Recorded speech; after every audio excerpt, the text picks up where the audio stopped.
నమస్తే. Senior most journalist, అందరికీ చిరపరిచితుడు, సుదీర్ఘకాలం పత్రికా రంగంలో పనిచేసినటువంటి వ్యక్తి కొమ్మినేని శ్రీనివాసరావు గారు 6 రోజులు జైల్లో ఉండి ఈరోజు సాయంత్రం 7 గంటలకు గుంటూరు సబ్ జైలు నుంచి రిలీజ్ అయ్యారు. చాలా విచిత్రం.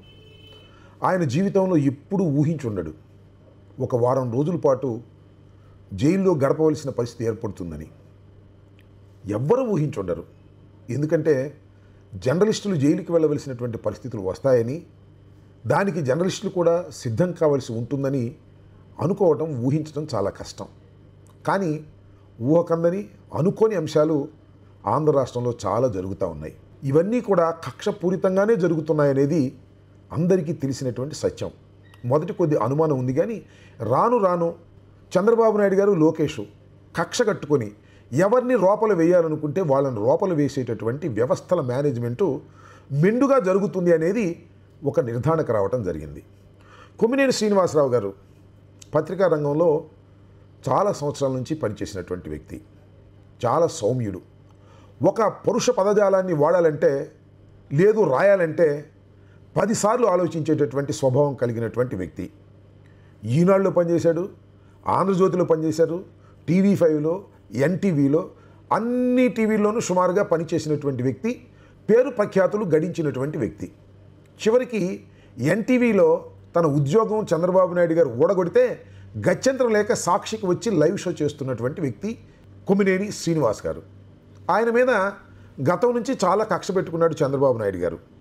2014-19 కాలంలో ఆయన ముఖ్యమంత్రిగా ఉన్నప్పుడు చంద్రబాబు నాయుడు గారిని విమర్శిస్తున్నాడనేటువంటి కోపంతో ఆయన మీద కక్ష పెట్టుకుని ఎదురు చూస్తూ వచ్చాడు. ఇవాళ ఆయన లైవ్ షోలో కృష్ణరాజు గారు ఏదో మాట్లాడారని ఆయన మీద, కృష్ణరాజు గారి మీద కేసు కట్టారు. కేసు కట్టి ఎలాంటి విచిత్రమైన కేసు కట్టారంటే SC/ST అట్రాసిటీస్ కూడా వర్తించే కేసు కట్టారు.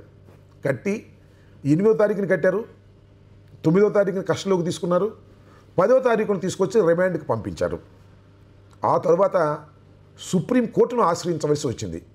సుప్రీంకోర్టు తక్షణమే రిలీజ్ చేయమని ఆర్డర్ ఇచ్చినప్పటికీ కూడా శని ఆదివారాలు ఉండటం వలన 2 రోజులు వీలు కాలేదు. ఇవాళ సాయంత్రం అది కూడా 7 గంటలకి సూర్యాస్తమయం కంప్లీట్ అయిపోయిన తర్వాత మాత్రమే వదిలారు.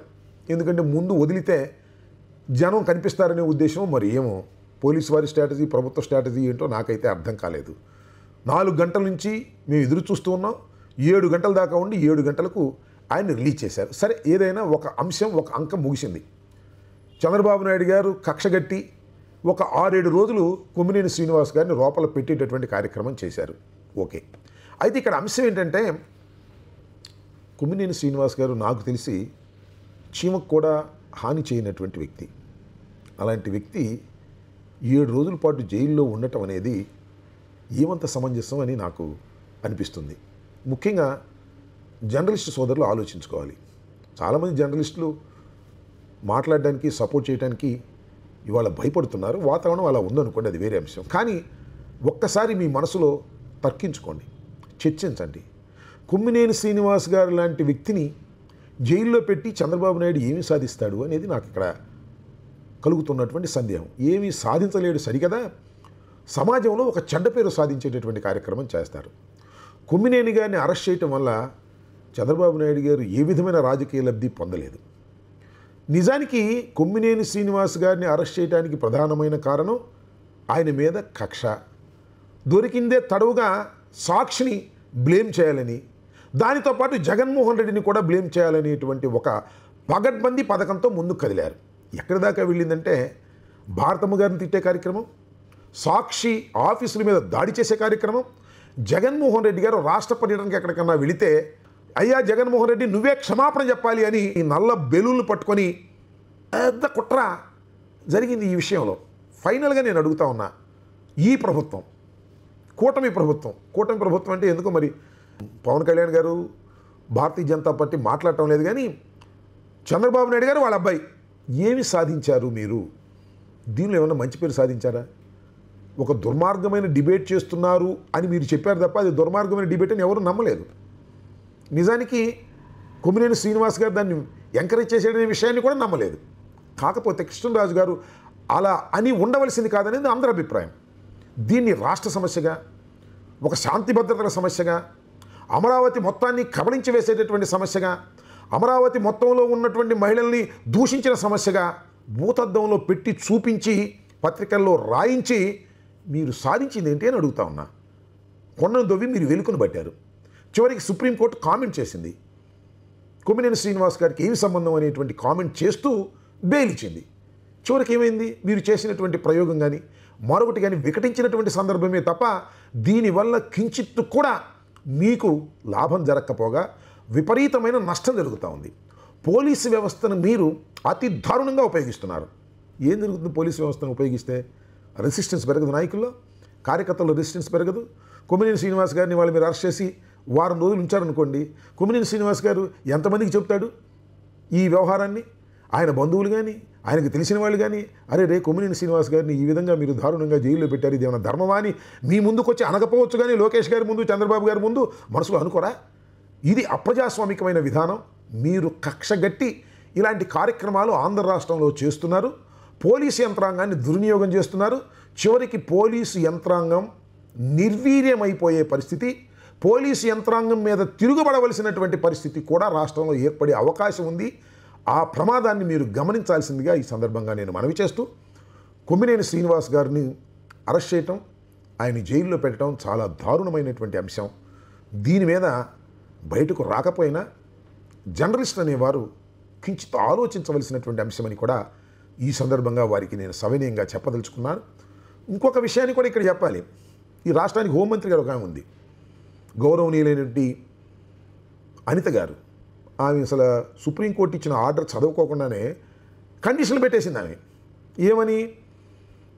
కొమ్మినేని శ్రీనివాస్ గారు ఎట్టి పరిస్థితుల్లో ఇక డిబేట్ చేయడానికి వీలేదని సుప్రీంకోర్టు కండిషన్లు పెట్టిందనేటువంటి మాట మాట్లాడారు.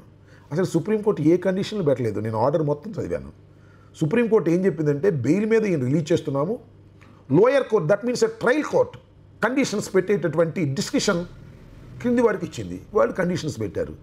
దీనికి చదువుకోకుండా, ఆర్డర్ చూడకోకుండా ఒక బాధ్యత కలిగినటువంటి హోంమంత్రి ఇష్టానుసారంగా మాట్లాడటం అంటే ఎంత బాధ్యత రహితంగా మంత్రివర్గంలో సభ్యులు ఉన్నారో ఒకసారి ఆలోచన. నేను మొట్టమొదటి చెప్తున్నా, హోంమంత్రి గారు కేవలం మైక్ ముందే తప్ప ఆమె మంత్రి బాధ్యతలు నిర్వహించడం లేదు అని. ఇలాగే మైక్ ముందుకు వచ్చి చదువుకోకుండా, ఆర్డర్లు చూడకోకుండా ఇష్టానుసారంగా మాట్లాడుతూ ఉంటే ఈ రాష్ట్ర ప్రభుత్వం పరువు పోతుంది, హోంమంత్రులు పరువు పోతుంది, క్యాబినెట్ పరువు పోతుంది అనే విషయాన్ని దయచేసి గమనించాలని, కొమ్మినేని శ్రీనివాస్ గారిని ఈ రకమైన మానసిక ఇబ్బంది పెట్టడం అనేది సమంజసం కాదని, దీనికి చంద్రబాబు నాయుడు గారు తప్పనిసరిగా మూల్యం చెల్లిస్తారని కూడా ఈ సందర్భంగా నేను చెప్పదలుచుకున్నాను. హిట్ టీవీ యాప్, ఇందులో short news, live news, entertainment shows, movies, digital magazines తో పాటు మీ జిల్లా వార్తలను కూడా ఫ్రీగా చూడొచ్చు. ఇంకెందుకు ఆలస్యం? వెంటనే హిట్ టీవీ యాప్ ని డౌన్లోడ్ చేసుకుని ఫ్రీగా ఎంటర్టైన్మెంట్ పొందండి. Hit TV app. Hit TV app. Please download hit TV app. Hit TV app ని ఫ్రీగా డౌన్లోడ్ చేసుకుని ఎంజాయ్ చేయండి. మీకు నచ్చిన ఎంటర్టైన్మెంట్ కోసం హిట్ టీవీ యాప్ ని ఫ్రీగా డౌన్లోడ్ చేసుకుని ఎంజాయ్ చేయండి. హిట్ టీవీ యాప్ ని డౌన్లోడ్ చేసుకుని ఆస్వాదించండి, ఆశీర్వదించండి. ఇంతమంది సెలబ్రిటీలు హిట్ టీవీ యాప్ ని డౌన్లోడ్ చేసుకోండి అని చెప్తున్నారంటే ఎంత మంచి యాప్ ఆలోచించండి. అమెరికా అమెరికా అమెరికా అమెరికాలో చదవాలనుకునే వాళ్ళకి విశ్వసనీయమైన పేరు మన శౌర్య కన్సల్టెన్సీ. UK లో 1 year masters, UK లో 1 year masters, 2 years work permit up to 5 years visa. Contact Saurya Consultancy. Contact 89851 89851.